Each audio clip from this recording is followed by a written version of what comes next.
Hello and welcome to another edition of Weapons and Warfare for Straight Arrow News. I'm your host, Ryan Robertson, and we are coming to you from Tampa, Florida, home of the annual gathering known as Special Operations Forces, or SOF Week. It's at this annual gathering where special operations professionals, industry leaders, and government officials gather to share insights, make connections, and highlight the latest innovations in special operations. Just ahead on this week's episode, we hear from Pete Hegseth as he lays out his vision for the future of American Special Forces. Plus, we go dockside to get a first-hand look at BlackSea's global autonomous reconnaissance craft in our Weapon of the Week. And we catch up with PDW, also known as Performance Drone Works, for an update on what they've been up to since their C-100 was selected for the Army's first tranche of the new company-level small uncrewed aircraft systems. But first, some headlines you may have missed. Service members and civilians from more than 60 countries participated in this year's Special Operations Forces Week in Tampa, Florida. The 2025 edition of the annual event featured 52 speakers and attracted an audience of 23,000 attendees. At the top of the marquee was General Brian Fenton, Commander, U.S. Special Operations Command, and Command Sergeant Major Shane Shorter, who both put a focus on the changing nature of the threats America faces. We've got threats in isolation, fusing, and how we fight. The character of war is rapidly changing. First challenge, the threats. China, Russia, Iran, North Korea, terrorist networks. Individually, each is dangerous. Together, they're fusing. Threats aren't just coming together through convergence, they're collaborating. It's a fusion of foes. U.S. SOF crisis response missions are up by 200%. That's 15 times in the last 3.5 years. That's unprecedented. That's a volatile world now. And responding to crisis, those crises, are way more challenging than they've ever been. General Fenton also emphasized the importance of continuing to build relationships with allied partners, pointing to a first-ever Global SOF Command team conference held at the U.S. SOCOM headquarters at MacDill Air Force Base before SOF Week, noting the event brought together 300 senior SOF leaders from 63 partner nations. The U.S. Navy giving China a little something to think about earlier this month. While sailing through the South China Sea, the aircraft carrier USS Nimitz conducted flight operations as part of Exercise Balikatan. The annual exercise, conducted by the United States and the Philippines, is held to reinforce their alliance and display their combined capabilities. The Tagalog term Balikatan, meaning shoulder to shoulder, meant to reflect the spirit of collaboration and mutual defense between the two countries. The U.S. Air Force is gearing up once again to accept new KC-46A Pegasus refueling tankers from Boeing. This follows a pause in deliveries in late February. The Air Force's acting acquisition chief, Darlene Costello, made the announcement during a recent hearing with the House Armed Services Subcommittee. The pause in deliveries was due to cracks found on specific parts of the aircraft. These cracks weren't a safety concern, just something that needed fixing before the planes could be sent out. Costello said all 89 KC-46s have been inspected, revealing cracks on 21 of them, but most have already been repaired. Costello says the Air Force and Boeing have figured out what caused the cracking issue, and they've started working on getting things back on track. It's not a stretch to say the American SOF community is navigating a significant transformation, adapting from a primarily counterterrorism focus to a broader role in great power competition. According to Pete Hegseth, this transition presents numerous challenges related to the budget, force structure, technology adoption, personnel development, and the need to create effective partnerships. The addition of Pete Hegseth as the keynote speaker for the opening ceremonies of SOF Week 2025 was a bit of a surprise. Not originally scheduled, the announcement came less than 24 hours before he took the stage in front of a largely standing room-only audience. A group he said reminded him about what makes the SOF community special. Humans are more important than hardware. More than any other military formation, I saw it in a small way as a conventional infantryman 20 years ago. SOF's about people.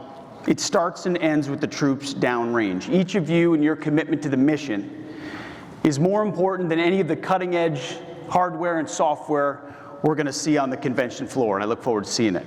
The 29th person to hold the title of Secretary of Defense told the room full of American and Allied Special Operations troops that his focus is on restoring an ethos he believes was lost under the previous administration. Everything starts and ends with warriors from training to the battlefield. We are leaving wokeness and weakness behind. No more pronouns, no more climate change obsession, no more emergency vaccine mandates, no more dudes in dresses. Hegseth also talked about his early experiences in his role, visiting with the troops and getting in some early morning workouts, something he admits can be challenging with SOF operators. The problem is, it went from let's do PT with the troops to every special operations group in the world trying to smoke the SecDef. I find myself almost blacking out by the end of the workout and then having to hand out coins and try to stay right ways up. Appreciate that. The former Fox News weekend anchor also pointed to the president's request for a $1 trillion defense budget, citing it as a direct means to revive the defense industrial base, as well as reforming the DoD's acquisitions process with a focus on rapidly fielding emerging technologies. And President Trump has declared and delivered on a generational investment, rebuilding our military much like Ronald Reagan did in the 1980s. Our goal is to put the best systems in the hands of our warfighters, because you, our warfighters, should never be in a fair fight. Despite some recent, very pointed rhetoric about America's NATO partners, the former Army major and Princeton graduate did emphasize his belief in the importance of building international partnerships. SOF's ability to work by, with, and through international partners pays huge dividends on our border, in the Indo-Pacific, and around the world. Partners, as I see so many of our partners right here in the front, are central to how SOF works. They have to believe that America is strong, that peace through strength is real. Then they want to come into our orbit and be force multipliers. As for what's happening closer to home, Hegseth told attendees, border security is national security, going on to say he expects the U.S. to achieve full operational control of the southern border, adding that SOF is making a distinct contribution. However, he did not provide details about American SOF units involved in border security operations.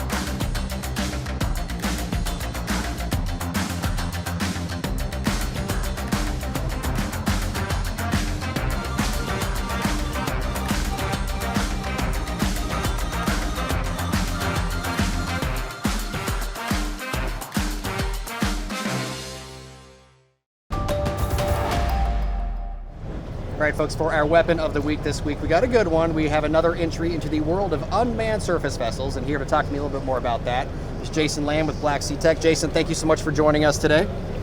Thank you. So we have the BlackSea, the GARC here. I'm going to butcher it. GARC, what does it stand for? Well, first off, GARC is like Kleenex. Like everyone refers to the small USVs as GARC, but it stands for the Global Autonomous Reconnaissance Craft. Okay. So talk to me about this particular one. Obviously, we're talking about autonomous vehicles. How do you control this? Who controls it? When would it be used? That sort of thing. Absolutely. So the GARC is a 16-foot unmanned surface vessel. Its beam is about 8 feet.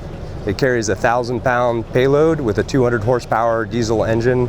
It can give it a range exceeding 600 nautical miles at a speed of cruise speeds 18 knots, upwards of 40-knot max speed. And then you see here on the front of the GARC is the square panel that is a Starlink or Starshield panel, so it can be controlled over the horizon, and then it can be shifted into autonomous mode as well for either simple behaviors or even collaborative mission autonomy as well. Absolutely. 1,000-pound payload capacity. Looking on the deck here, we could probably put some containerized launchers. I mean, you can move equipment around in the littoral regions in the Indo-Pacific. Is that kind of what this is envisioned for? Yeah, definitely BlackSea Technology as a business is focused on creating relevant capabilities for Indo-PACOM. That whole panel in the center section can be removed, and it's an open bay with a common interface control document to allow people to rapidly integrate payloads for various missions. We've had dipping sonars on board, loading munitions, gyro-stabilized weapon systems, all kinds of capability, and we can do it very quickly because of our modular open systems architecture approach to the platform. Absolutely. We're at Soft Week right now. What can you tell me about BlackSea's customer base and kind of what's next for BlackSea? Yeah, so BlackSea's customer base is weighted heavily towards the Navy, but also special operations as well. I was previously a Navy SEAL and love to come back here to Soft Week to work with our partners. We have contested logistics capability. We built a towed airborne lift of naval systems called Talons. We did that for the Navy's larger unmanned platforms. Takes 100 pounds of payload to 1,000 foot of altitude. We built a small one for the GARC to take 50 pounds of payload to 500 feet of altitude. We're also looking to enter the unmanned underwater vehicle space, and I can introduce you to some of our team and our mission solutions part of our business, which is technology-enabled services, where we have a fleet of motherships specifically designed to operate uncrewed systems, and they operate both autonomous undersea vehicles, aerial vehicles, our surface vessel, in either a contractor-owned, contractor-operated model, or also government-owned, government-operated. So one of the things that we're very proud of is supporting the Navy's newest squadrons, USV Squadron 3 and 7, with our GARC out in San Diego. That's awesome. Well, really appreciate your time today, Jason. Thank you so much for telling us about the GARC. Appreciate it. All right, folks, for our comm check this week, we are checking in with PDW, Performance Drone Works. Last year, we told you about their C-100. That system was just selected by the Army along with Anduril for the Medium Range Reconnaissance Program. And now we're here to talk a little bit more about what PDW is working on with the CEO, Ryan Gurry. Ryan, thank you so much for joining us today. Really appreciate it. Of course. You got a great first name. I want to say that's first off the bat, but also you've had a great year. Yeah, we've been scaling quite a bit. The amount of attention going into small systems that are really inexpensive and scalable is incredible. We've been working on this some time.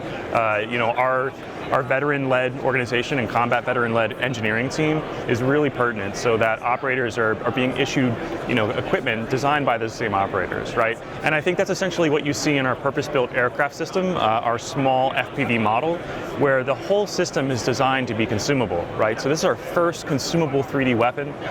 It'll allow you to fly aggressively, like you see in Ukraine or Russia, or fly like DJI from Best Buy shelves, or even fly with autonomous AI with ATR and terminal guidance. It comes together in a very simple kit. You can put it together in about 120 seconds. The arms come on and off in about 5 seconds to back down.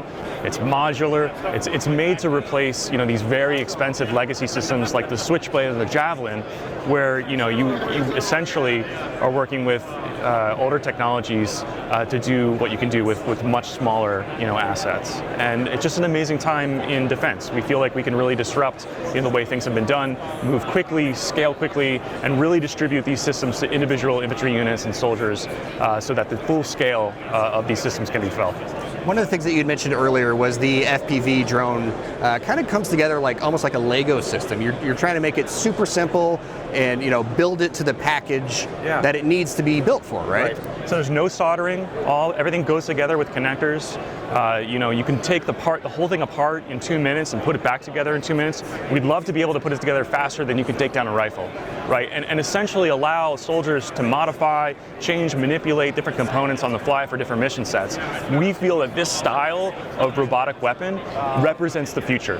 And we're very excited to be able to debut something like this, especially when we can disrupt, the primes and the traditional aerospace style that has seen, you know, the last few decades of strategic assets, right? So it's just a wonderful time to be in the industry. It's a great, you know, mission to be on, and we're super excited to be able to scale and to grow into it. And speaking of growth, you're doing some growing of your own beyond the systems. You guys have a new facility that you're moving into. Yeah, so we're opening up a 100,000 square foot facility. It'll allow us to develop around 500 motherships per month and multiple thousands of FPV consumable assets per month. So really excited to scale along with military doctrine and you know, benefit the warfighter and the end user. All right, Ryan, really appreciate your time, man. Ryan, thank you. Absolutely, thank you. All opinions expressed in this segment are solely the opinions of the contributors. All right, folks, that's going to do it for us this week on Weapons and Warfare. But don't worry, we didn't spend all of our time just searching for beautiful backdrops for our camera shots. No, we were busy tracking down the stories about the different problems and opportunities facing our nation's special operators, plus chasing down some of the cool stories about the insane tech that they could be using in the world very, very soon. To make sure you stay up to date on all of that, make sure you like and follow all of our social media accounts and download the brand new Straight Arrow News app. We just unrolled some awesome new features. It's more useful than ever, so like I said, make sure you download that today. For my wrap this week, I'm going to focus on a topic that we've actually touched on before here on the show, and that is the issue of the war in Ukraine. You've heard me say it before. I believe that the United States should be helping the Ukrainians. When we signed the Budapest Memorandum back in 1994, we took on the responsibility of protecting Ukrainians from outside attack. That means even if Russia breaks its word and trashes that agreement, we should uphold it. President Trump campaigned on a promise to end the war in Ukraine, a promise that's proving hard to keep. But with the signing of the minerals deal, President Trump took a major step towards ending the fighting. Here's why. Under the terms of the minerals agreement, the United States and Ukraine will split the proceeds from extracting the highly valuable rare earth minerals buried in Ukrainian lands. The United States will share some advanced mining technologies with Ukraine, as well as share insights on best practices, and may or may not send personnel overseas. If some of the U.S. mining firms working with Ukraine have people on the ground and Russia attacked, the United States would have to respond, and Putin does not want a direct confrontation with the U.S. Not right now, anyway. I mean, Russia is using donkeys to resupply its frontline troops and relying on North Korea to supply the bulk of their ammunition and artillery rounds right now. It's not exactly a position of strength when compared to the United States.